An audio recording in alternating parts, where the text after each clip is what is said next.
Olá, amado irmão, amada irmã, gostaria de saudar você com a paz de Cristo. Estamos aqui mais uma vez na Escola Bíblica Dominical da nossa igreja, ICNV Praça Seca, para podermos aprender da palavra do Senhor. Eu quero glorificar a Deus pela sua vida, primeiramente, porque estamos aqui aprendendo juntos a palavra do Senhor. Você decidiu perseverar na busca pelo conhecimento de Deus e, mesmo à distância, você veio até aqui para poder estar ouvindo a palavra do Senhor. Então eu quero glorificar a Deus pela sua vida e desejar você que você possa crescer no conhecimento, que você possa aprender profundamente da palavra do Senhor. É de importância muito grande aprendermos a palavra do Senhor. Como diz aquele ditado, saco vazio não para em pé. E podemos fazer uma analogia disso, como diz lá em Deuteronômio 8:3, que a palavra do Senhor para nós é como se fosse alimento. Portanto, eu quero convidar você a não somente ficar até o final dessa aula, mas também a perseverar domingo após domingo, seja agora nessa fase recente de online ou seja quando voltar tudo ao normal presencialmente. Que você possa perseverar na palavra do Senhor, que você possa perseverar no conhecimento. É de fato algo muito importante para nós. Existe um pregador que diz que, um pregador famoso que fala que nós devemos buscar a palavra de Deus como se a nossa vida dependesse disso. E depois ele diz, após a vírgula, porque eu te garanto, a nossa vida depende disso. Foi com a palavra do Senhor que o Senhor Jesus ele derrotou ao diabo no deserto. Foi com a palavra do Senhor que os apóstolos pregaram o evangelho, viveram pela fé, executaram a obra de Deus, perseveraram até o final, combateram um bom combate, manteram a fé e chegaram até o final de suas carreiras. Então, que você possa desejar buscar o conhecimento da palavra de Deus. Permita que dentro do seu coração possa crescer o desejo de você buscar a palavra do Senhor. Que o maior beneficiado vai ser você. Que possa haver dentro do seu coração um desejo genuíno de aprender e crescer na graça e no conhecimento de Deus, porque certamente você verá os resultados lá na frente para a sua vida. Que nós possamos entender que é uma das tarefas mais importantes do cristão, que é buscar o conhecimento de Deus. E o conhecimento de Deus ele tem chegado até as suas portas, ou melhor, até a sua tela. O conhecimento de Deus tem chegado até você. Nós temos, com todo cuidado, preparado domingo após domingo estudos para que possamos crescer no conhecimento, para que possamos aprender a palavra de Deus, para que possa chegar até você um alimento sólido, um alimento que vai fazer você crescer na graça e no conhecimento do Senhor. As pregações durante os cultos, elas são como se fosse... Elas são como um fogo que aviva ali naquele momento, mas esse fogo ele precisa ser alimentado. E eu creio que esse alimento, essa base que vem para o nosso dia a dia, que vem para os momentos difíceis, ela vem do conhecimento da palavra de Deus que nós temos. E esse tema que nós escolhemos para a Escola Bíblica Dominical, que é a revelação do Senhor Jesus Cristo no Antigo Testamento, não é um tema que a gente vê em qualquer lugar.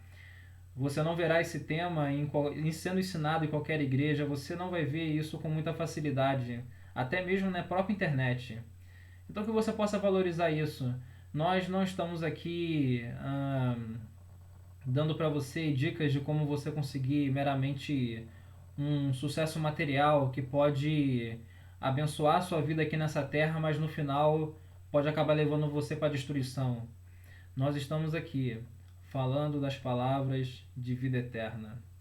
Estamos aqui anunciando ao Senhor Jesus Cristo, cumprindo o ID. Não precisamos estar na África, não precisamos estar na China, não precisamos estar na Índia para podermos cumprir o ID do Senhor. Estamos cumprindo o ID do Senhor, pregando o Evangelho a você. O tema dessa escola bíblica dominical nada mais é do que o Evangelho sendo revelado de várias formas diferentes dentro do Antigo Testamento. E não há mensagem mais importante na Bíblia do que o Evangelho. Temos falado isso aqui semana após semana. Não há mensagem mais importante na Bíblia do que o Evangelho do nosso Senhor Jesus Cristo. Portanto, nós não podemos partir para assuntos mais periféricos, para assuntos com menos importância do que sem antes fazer você conhecer e entender bem o Evangelho pelo qual você foi salvo. Eu creio que nos momentos mais difíceis, eu creio que nos momentos onde as coisas parecem não fazer sentido, se nós relembrarmos o Evangelho do Senhor Jesus Cristo, nós teremos ali um bom esteio, uma boa base, uma boa fundação para que nós possamos alicerçar a nossa vida. E quando alicerçamos a nossa vida sobre a rocha, eu creio que é alicerçar nossas vidas sobre o Evangelho do Senhor Jesus Cristo. Ele nos salvou. Ele nos tirou do império das trevas e nos trouxe para o reino do Filho do seu amor. Nós devemos dar graças a Deus porque nós fomos escolhidos por Deus. Eu gostaria de fazer você, nesse momento, pensar em todos os grandes pecados que você já cometeu na sua vida, assim como eu também. Nós pecamos, somos pecadores.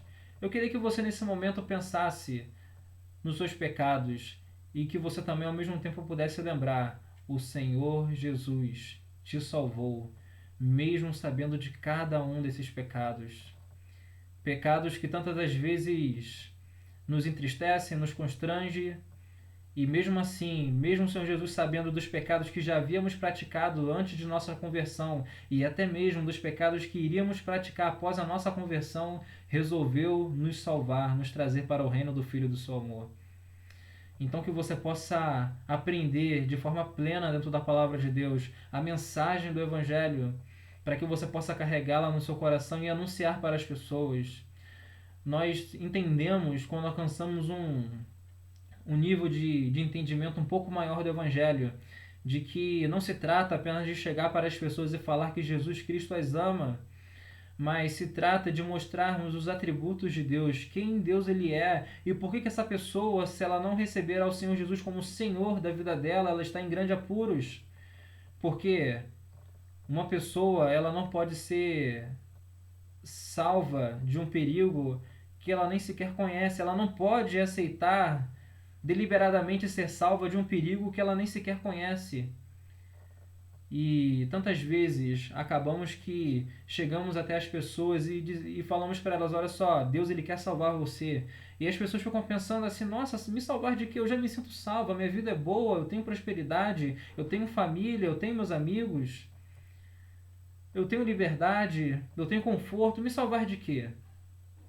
Então, quando entendemos a natureza do caráter de Deus, entendemos a natureza do caráter do homem, nós podemos entender que existe um grande problema. E eu espero que essa altura das aulas da Escola Bíblica Dominical você já consiga entender minimamente isso.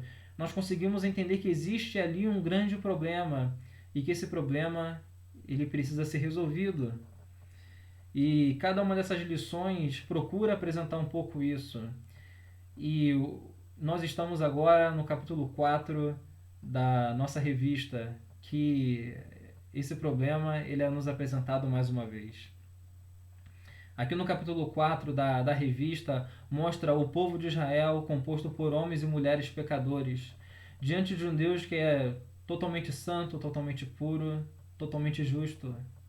Como que Deus, nos mais altos céus, poderá ter um relacionamento com um povo tão pecador, um povo que muitas das vezes o próprio Deus falou para Moisés que era um povo obstinado? Como é que Deus Pai ele poderia ter um relacionamento com essas pessoas? Porque bastasse apenas um pecado para que nos tornássemos podres diante do Senhor. Só que nós, infelizmente, fazemos questão de tantas vezes pecar diariamente, pecarmos com muita frequência.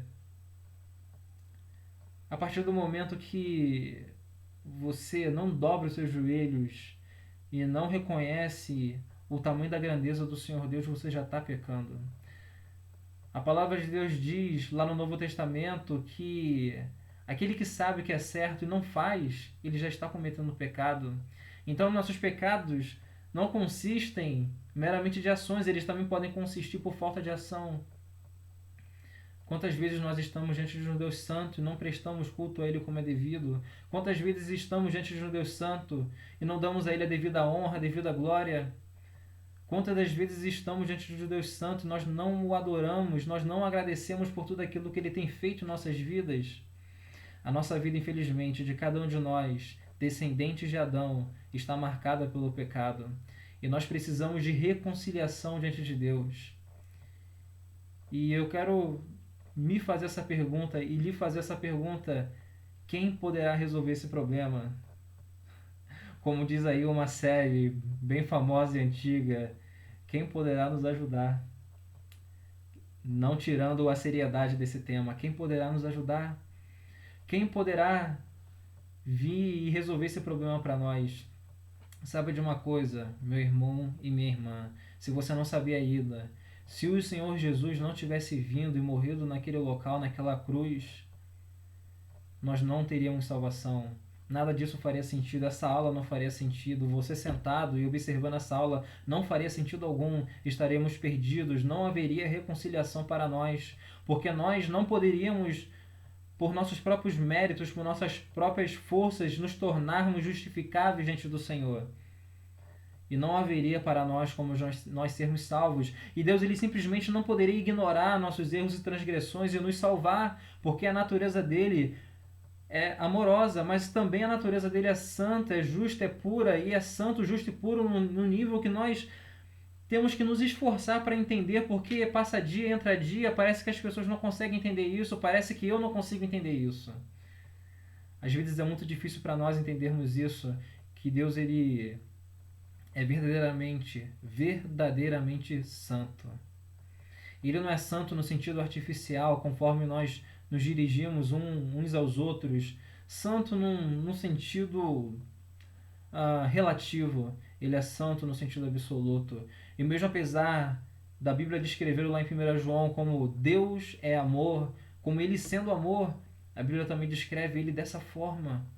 Como Deus que tem que condenar o pecador. O Deus que tem que condenar e tem que se afastar, tem que se separar, tem que punir com a morte eterna, com a separação eterna, com o flagelo eterno, aquele que transgride a sua vontade, aquele que fica aquém da sua grandiosidade.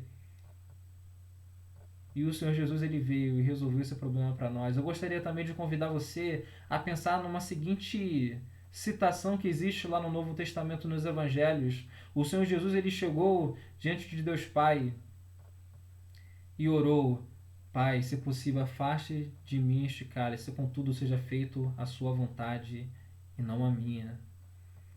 Imagina se o Senhor Jesus tivesse orado assim: Pai, afaste de mim esse cálice, e não tivesse colocado: mas seja feita a tua vontade.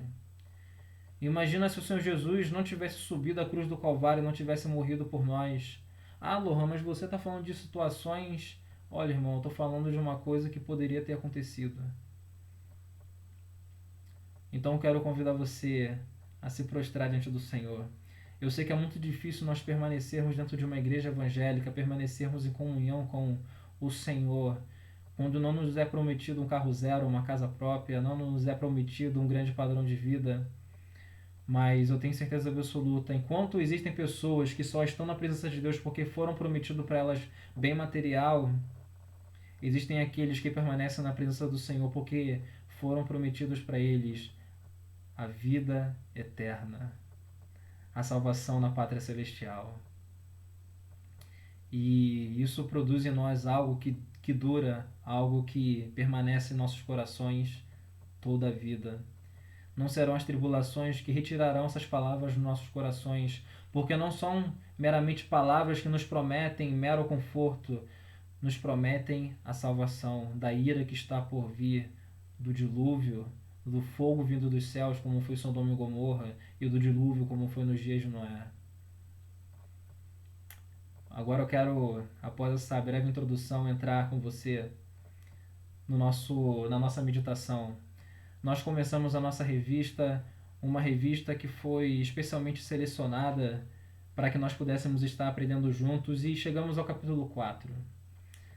E nós viemos até o capítulo 1 né? E falamos acerca de Gênesis capítulo 3, versículo 15, aonde Deus ele fala para a serpente que haverá inimizade entre a sua descendência e o descendente da mulher.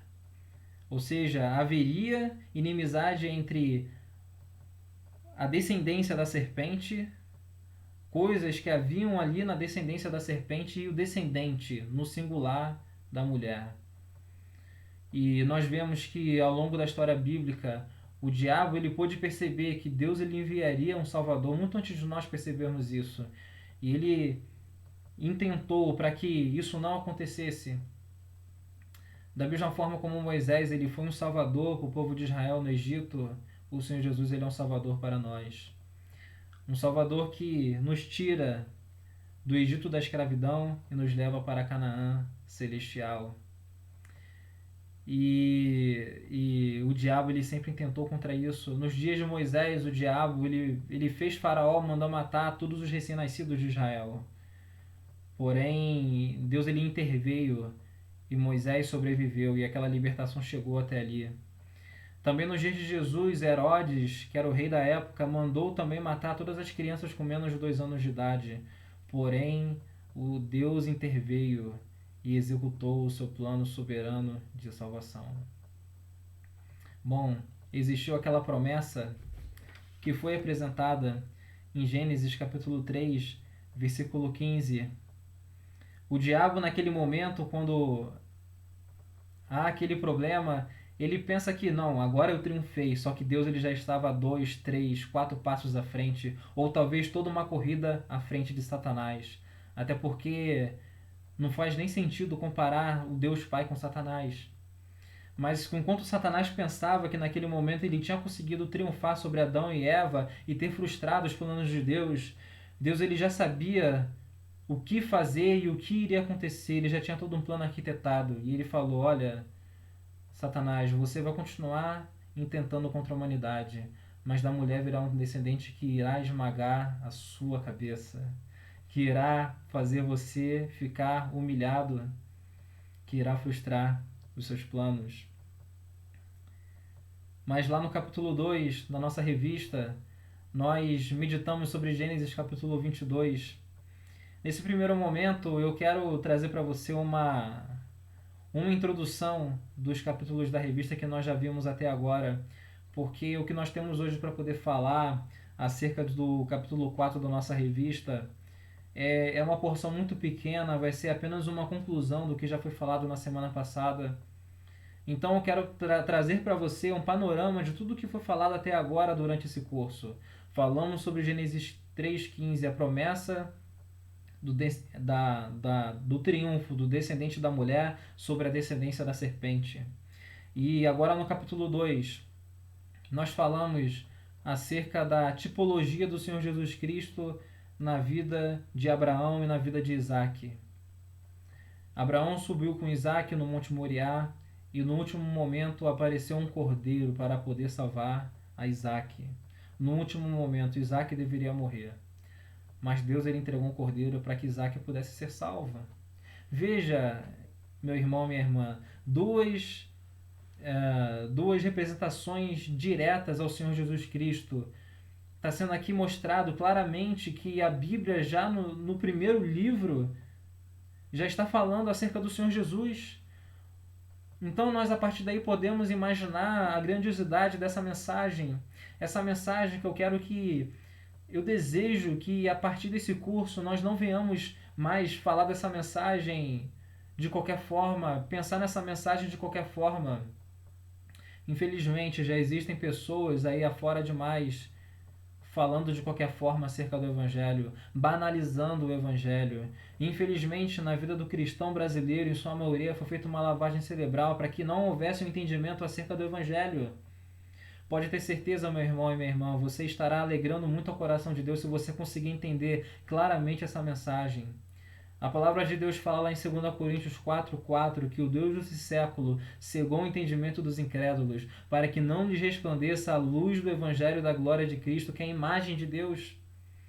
Ou seja, existem nos olhos de muitas pessoas dentro e fora das igrejas escamas que impedem que elas possam ver com clareza esse evangelho, que possam ver com clareza a morte do Senhor Jesus Cristo na cruz do Calvário, que não foi simplesmente uma morte para produzir em nós frases de clichê, frases de impacto, que pudessem produzir para nós boas histórias para nós contarmos na igreja, que pudessem produzir para nós meras representações em peças teatrais ou em desenhos animados, mas sim, essa mensagem é o âmago de nossas vidas, tanto para aquele que vive, tanto para aquele que morre, tanto para aquele que é salvo, tanto para aquele que não é salvo, porque ao mesmo tempo que o Evangelho é uma bênção para aquele que foi salvo no Senhor Jesus Cristo, ele também é uma carta de condenação para todos aqueles que rejeitaram o Evangelho, para aqueles que foram condenados.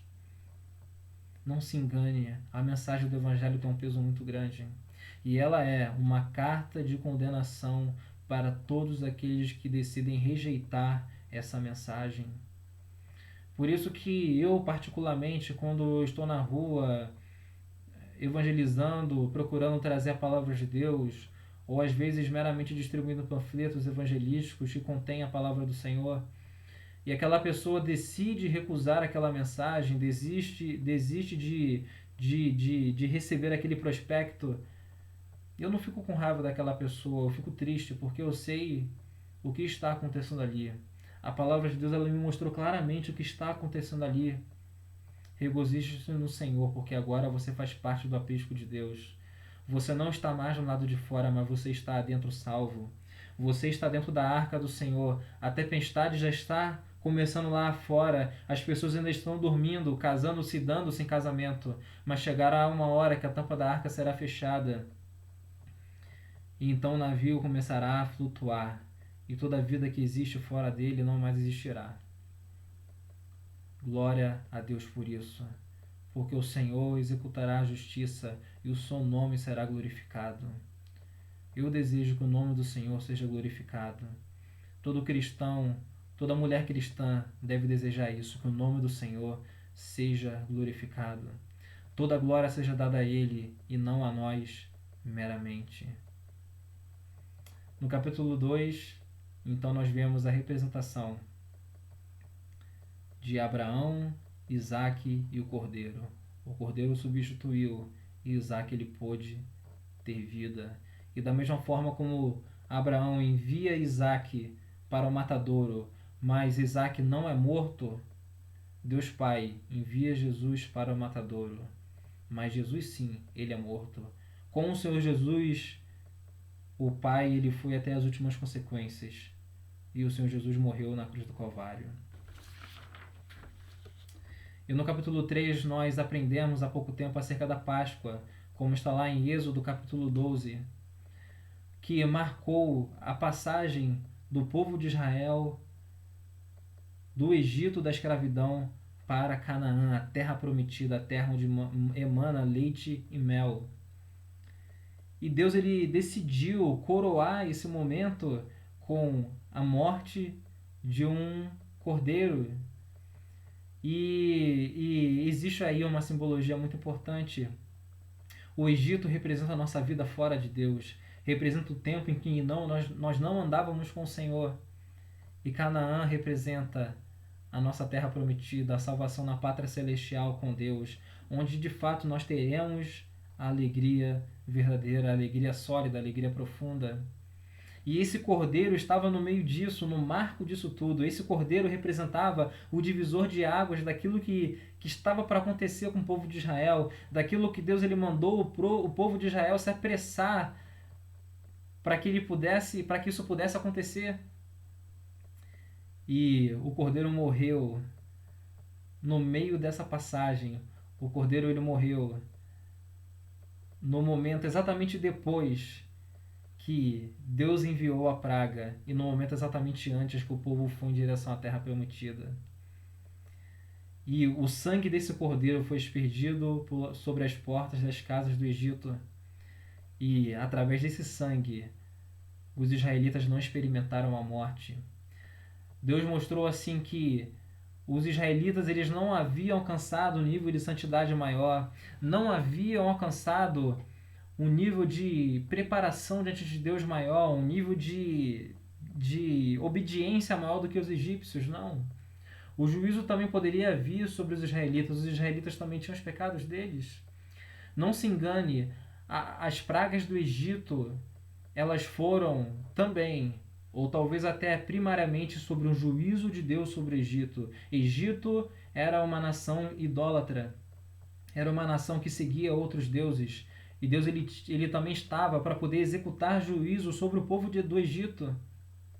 E Deus ele veio e executou juízo sobre o povo do Egito.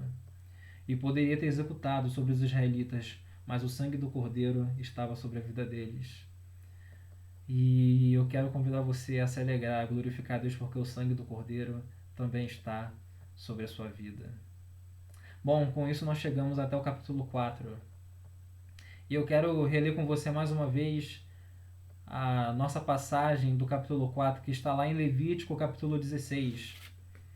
Quero convidar você, eu já creio que você deve estar com a sua Bíblia aí, porque tanto eu quanto os demais professores temos levado isso a você, que você possa estar com a revista, que você possa estar com a sua Bíblia aí. Levítico capítulo 16, a partir do versículo 5 até o versículo 10, diz assim: Receberá da comunidade de Israel 2 bodes como oferta pelo pecado, e um carneiro como holocausto. Arão sacrificará o novilho como oferta pelo seu próprio pecado, para fazer propiciação por si mesmo e por sua família. Depois pegará os 2 bodes e os apresentará ao Senhor, à entrada da tenda do encontro, e lançará sortes contra os 2 bodes, um para o Senhor e outro para Azazel. Arão trará o bode cuja sorte caiu para o Senhor e o sacrificará como oferta pelo pecado. Mas o bode sobre o qual caiu a sorte sobre Azazel será apresentado vivo ao Senhor para fazer propiciação e será enviado para Azazel no deserto. Agora, versículo 15. Então sacrificará o bode da oferta pelo pecado em favor do povo e trará o sangue para trás do véu. Fará com o sangue o que fez com o sangue do novilho. Ele o aspergirá sobre a tampa e na frente dela. Assim fará propiciação pelo lugar santíssimo, por causa das impurezas e das rebeliões dos israelitas, quaisquer que tenham sido seus pecados. Fará o mesmo em favor da tenda do encontro, que está entre eles no meio das suas impurezas. E ninguém estará na tenda do encontro quando Arão entrar para fazer propiciação no lugar santíssimo, até a saída dele, depois que fizer propiciação por si mesmo, por sua família e por toda a Assembleia de Israel. Depois irá ao altar que está perante o Senhor, e pelo altar fará a propiciação. Pegará um pouco de sangue do novilho, do sangue do bode, e o porá em todas as pontas do altar. Com o dedo aspergirá o sangue 7 vezes sobre o altar, para purificá-lo e santificá-lo das impurezas dos israelitas. Quando Arão terminar de fazer propiciação pelo lugar santíssimo, pela tenda do encontro e pelo altar, dará para a frente o bode vivo. Então colocará as 2 mãos sobre a cabeça do bode vivo e confessará todas as iniquidades e rebeliões dos israelitas, todos os seus pecados, e os porá sobre a cabeça do bode. Em seguida enviará o bode para o deserto aos cuidados de um homem designado para isso. O bode levará consigo todas as iniquidades deles para um lugar solitário, e o homem soltará o bode no deserto. Bom, chegamos até aqui na segunda parte do capítulo 4. Eu li propositalmente rápido essa passagem, porque nós já lemos essa passagem na nossa última aula, e houve também uma explicação de todo o ritual que aconteceu aqui. Era um ritual complexo, era um ritual que envolvia diversos detalhes. Eu não vou explicar novamente o que aconteceu nesse ritual diante do Senhor. E se você tiver interesse no que aconteceu nesse ritual, eu sugiro a você a voltar na última aula e assistir o que foi falado lá. Caso você não tenha assistido ou tenha se esquecido, nós vamos focar aqui em algumas outras partes. Na última aula foi falado sobre a introdução, o tópico 1 e o tópico 2 do capítulo. E agora nós vamos falar sobre o tópico 3 e o tópico da conclusão. Bom, havia aquela história. Eu creio aqui que todos vocês se lembram que o que mais marcava naquela história era a existência de 2 bodes específicos e com funções distintas. E cada um desses dois bodes, como foi falado na última aula, representavam ao Senhor Jesus Cristo. Bom, agora eu quero ler com você aqui alguns itens aqui do tópico 3 e da conclusão para que nós possamos fechar esse assunto, para que você possa chegar a um entendimento mais completo acerca desse tema. A maior parte dessa aula sobre o capítulo 4 daqui da nossa revista, sobre esse tema do dia da expiação como tipologia da vinda do Senhor Jesus Cristo, está falado na última aula, foi explicado na última aula. Então aqui nós não vamos falar com a riqueza de detalhes que foi falado na última aula. Nós vamos relembrar uma coisa ou outra e trazer uma conclusão para esse capítulo. Amém? Bom, eu estou aqui na página 18 da revista e existe uma frase aqui na página 18, dentro do tópico 3. Eu espero que você leia o tópico 3 aí pelo menos umas 2, 3 vezes e a conclusão também, porque aí toda a frase que eu falar você vai saber onde ela está. Mas a frase diz assim: a ideia aqui é de banimento da presença de Deus. E aqui nesse tópico 3 está falando sobre o bode emissário. A ideia é banimento da presença do Senhor. Porque não somente o pecado tem que ser expulso da presença do Senhor, mas o pecador também tem que ser expulso da presença do Senhor. E o que acontecia ali no dia da expiação? O sumo sacerdote colocava suas mãos sobre a cabeça do bode, transferia a culpa para aquele bode, e aquele bode era conduzido até um lugar solitário no deserto, junto com os pecados do povo de Israel e com os pecados do sumo sacerdote, e ali ele era deixado. Então, tanto o pecado quanto pecadores têm que ser afastados para sempre da presença do Senhor. Todo aquele que peca, um pecado, 2 pecados, 3 pecados, 4 pecados, ele tem que ser afastado para sempre da presença do Senhor. E era o que acontecia com o bode emissário. Ele era afastado para sempre da presença do Senhor. E vem dizendo em outro texto aqui da nossa revista: mas no dia da expiação, a nação tinha um substituto, alguém que carregaria os seus pecados para longe da presença de Deus, para a morte e o desolamento. Essa era a função do bode emissário. Era para ser cada um dos israelitas, todos eles tinham que sair da presença do Senhor. Mas o bode emissário ele vinha como um substituto. E esse bode emissário nada mais é do que uma representação, uma sombra do Senhor Jesus Cristo. Um outro trecho da revista aqui diz, agora eu já estou na página 19, diz assim: no entanto, muitos séculos depois, no alto de um monte, ouviu-se o grito dolorido de um cordeiro que dizia: Eli, Eli, lama sabachthani, Deus meu, por que me desamparaste? Este cordeiro levou sobre si os pecados do seu povo de uma vez por todas. Quando o profeta João Batista viu, gritou extasiado e maravilhado: eis o Cordeiro de Deus que tira o pecado do mundo.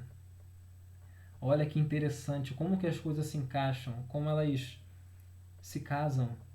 Lá em João capítulo 1, versículo 29, a Bíblia retrata acerca do Senhor Jesus Cristo por intermédio do profeta João Batista: eis o Cordeiro de Deus que tira o pecado do mundo. Não era meramente absorver a ira do Senhor, mas era também tirar os pecados do mundo.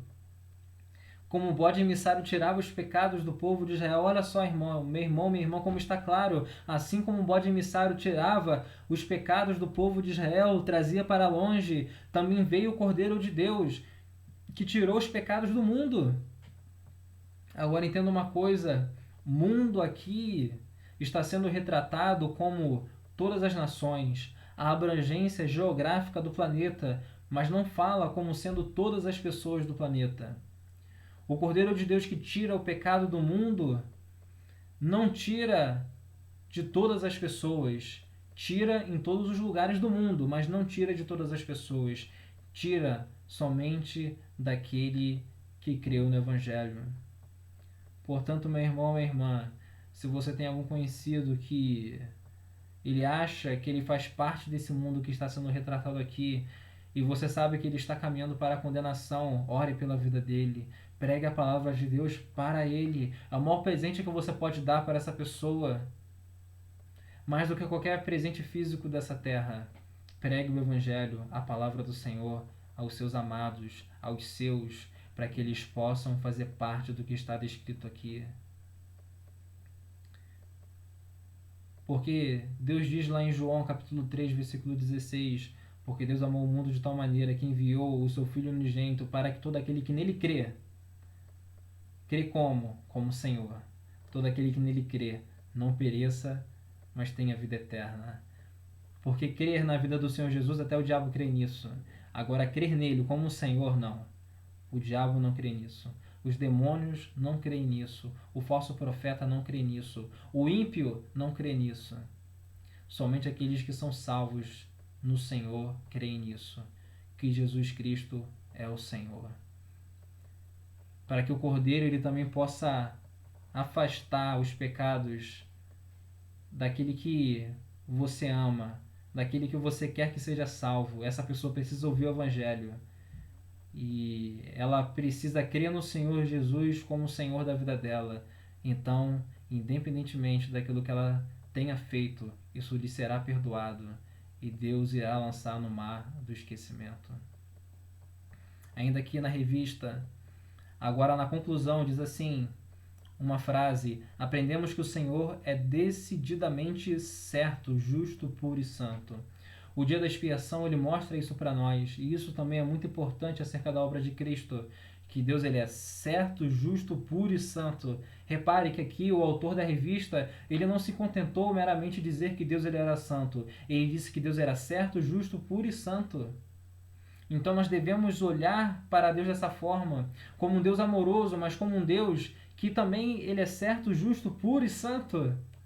Que ele é um Deus grandioso, cheio de santidade, que está diante de nós. E os nossos corações devem se encher de tremor por causa disso. Não de medo.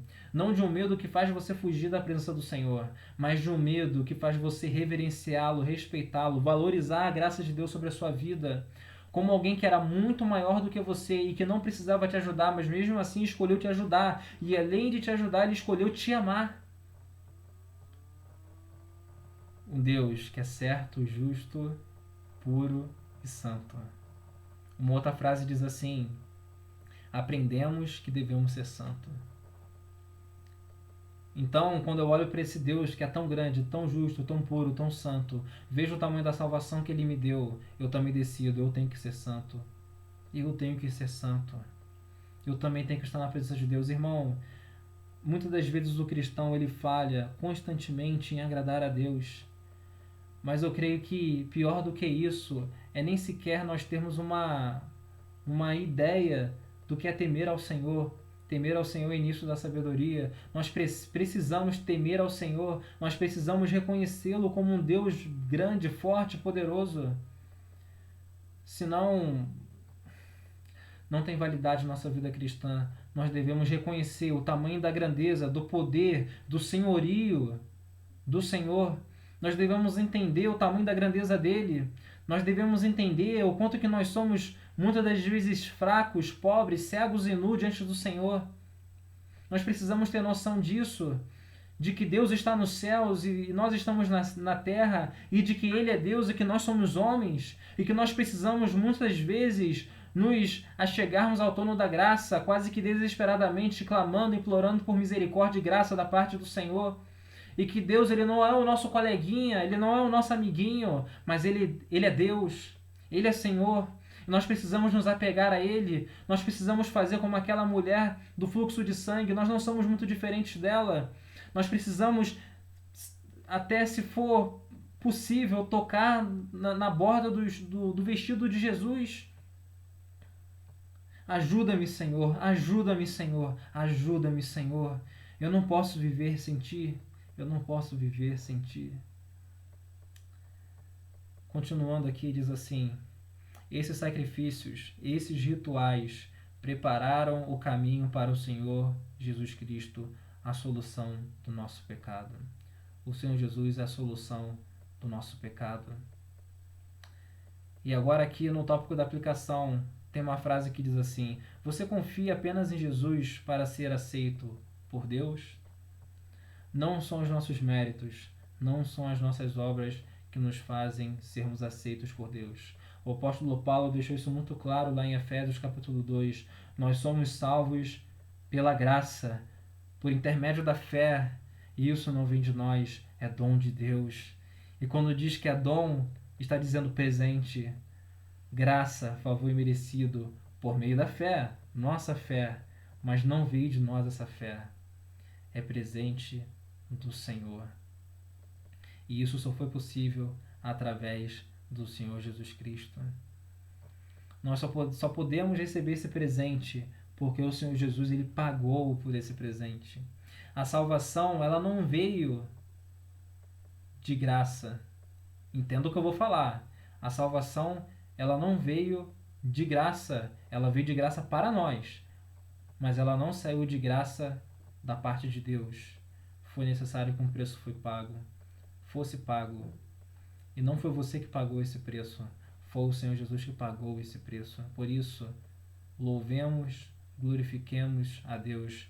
Deixemos de lado tudo aquilo que nos embaraça e louvemos ao Senhor. Bom, com isso nós concluímos aqui o nosso capítulo 4 da revista. Na próxima aula nós iremos falar sobre mais uma menção do Senhor Jesus Cristo lá no livro de Samuel, agora já dentro da história dos reis de Israel, a promessa que foi feita ao rei Davi e também continham as palavras de prenúncio da vinda do Senhor Jesus Cristo. Quero convidar você para que você possa se manter firme dentro desse aprendizado, dentro desse estudo. E eu creio que você não somente irá aprender muitas coisas valiosas, mas que o nome do Senhor Jesus será glorificado. Então, nos vemos na próxima aula. Independentemente de qual professor irá dar essa aula, nós nos vemos lá. Seja como alunos, seja como ouvintes, seja como aquele que irá trazer a aula para você. Mas nós nos vemos em breve. Fica na paz do Senhor.